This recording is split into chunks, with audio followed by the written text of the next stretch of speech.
All right, guys, so we're looking at your Carolyn Duffy packets. Please make sure that you put your name on that front page, right?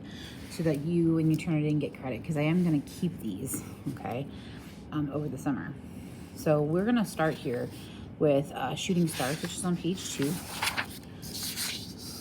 Okay, and what we're going to do here is we're really looking to start with sort of just pencil marks and annotations. And what I mean by pencil marks and annotations is that I want you to kind of make notes and interact with the text.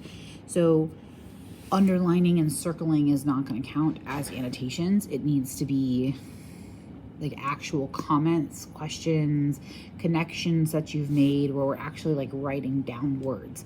And we're shooting to do about 20 of them per page, per sheet of paper, or per poem, okay?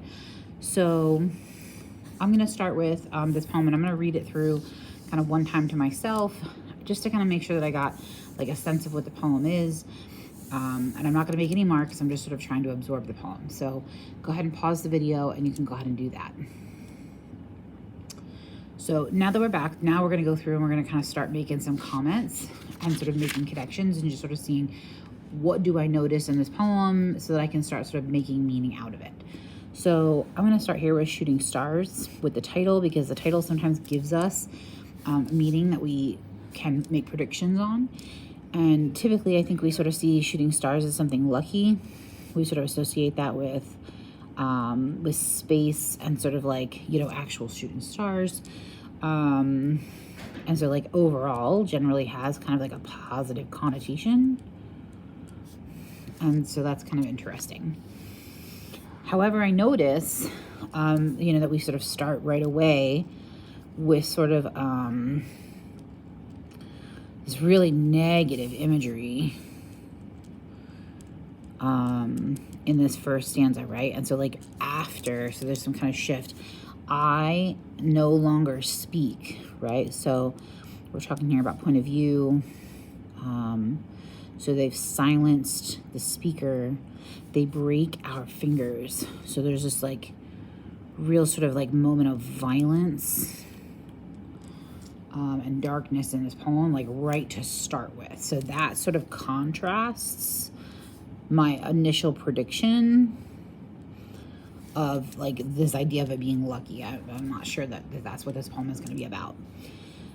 To salvage my wedding ring. Usually salvage means to save, but here a wedding ring is usually something sort of sacred, and there's some kind of usual like connection to either personal value or to religious value of some kind. So that's kind of interesting that they are salvaging their wedding ring after breaking someone's fingers. I might actually more so call that stealing than salvaging.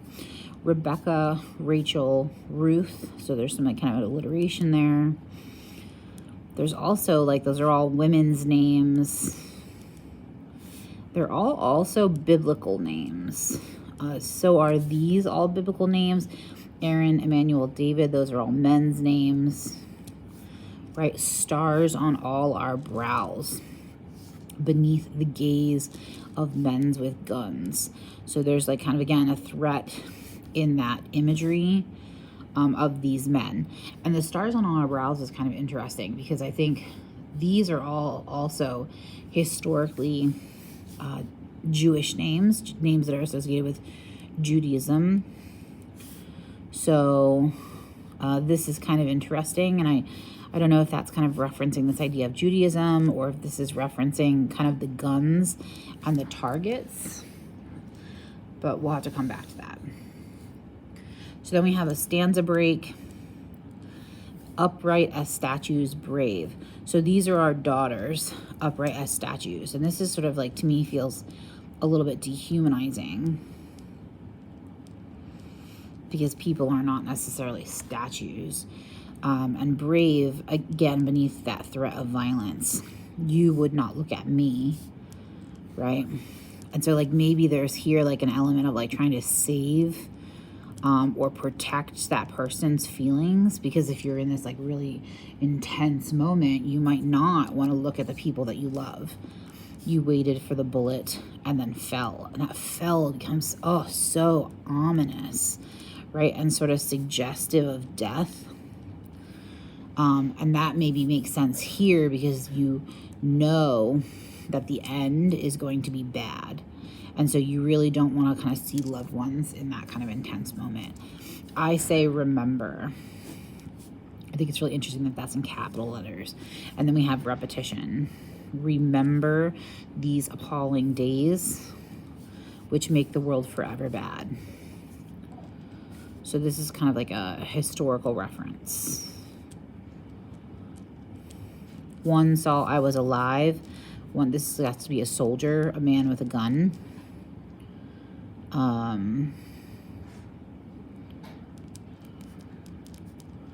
Loosened his belt. Now that could be about kind of an implication of violence. It could also just be an implication of humiliation. But either way, again, it feels sort of like a threat. My bowels opened in a ragged gape of fear. So the intensity of sort of that emotional moment. Between the gap of corpses, I could see a child. We typically associate innocence with children, and we protect children as a society, but here the soldiers are laughing, and we've got sort of this juxtaposition of the horror of this moment with sort of that innocence of the child, right? Only a matter of days separate this from acts of torture now. And they shot her in the eye. So again, there's that kind of like cruelty. I also think when we think about like the face as like a really personal thing, so shooting her in the eye feels even more kind of cruel and dehumanizing. By this point, I've sort of figured out when we talk about like the remembering capitals and we talk about the men with guns and Rebecca, Rachel, Ruth, and the Stars of David, that we're probably talking here about the Holocaust. And so this acts of torture is a reference to those concentration camps. How would you prepare to die on a perfect April evening? So again, there's going to be a lot of juxtaposition in this kind of poem, and particularly in this stanza, because we have a perfect April evening juxtaposing with this idea of dying. Young men gossiping and smoking, and so there's this like socializing with the graves. So we have all these kind of like contrasting images or contrasting moments. My bare feet felt the earth and urine trickled down my legs until I heard the click. So this is the guns.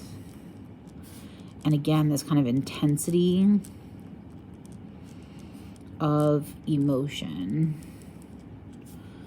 And again, this kind of cruelty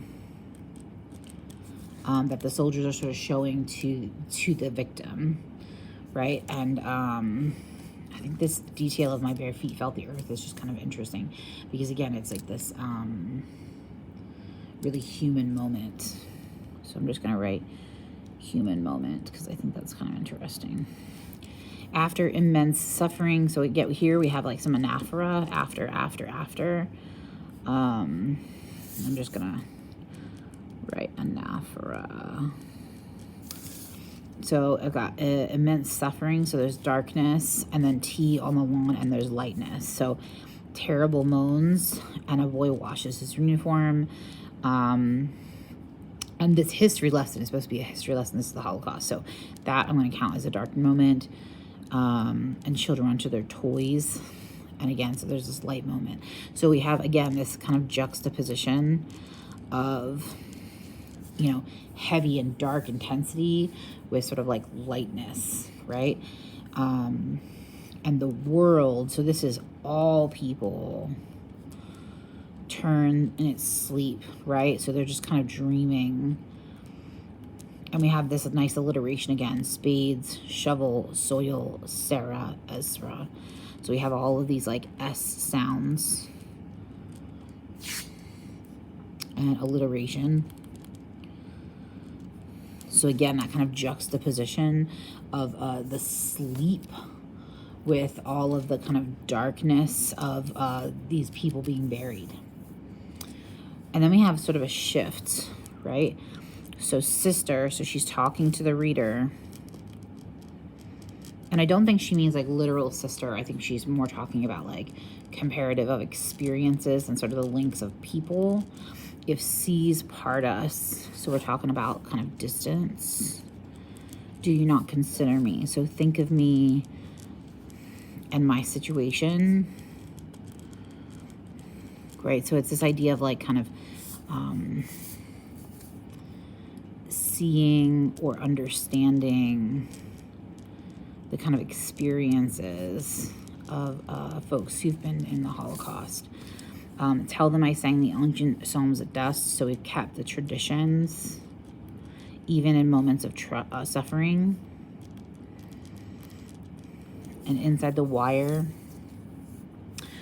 strong men wept. So this is about those concentration camps. And then we have this sort of this language that feels a little bit more biblical, and if you Google that, that is actually a psalm. And so turn thee unto me with mercy, with kindness, for I am desolate and lost. So the kind of suffering of these people. So over here, really quickly, I just want to kind of mark what themes do I see. I would talk about memory. I would talk about humanity. Oops, sorry, let me get this over. And I would talk about violence. I would talk about human connections. I would talk about history. And I would probably talk about perspective, right? And so those would be like my major themes. And then we'll come back in a second and talk about the devices.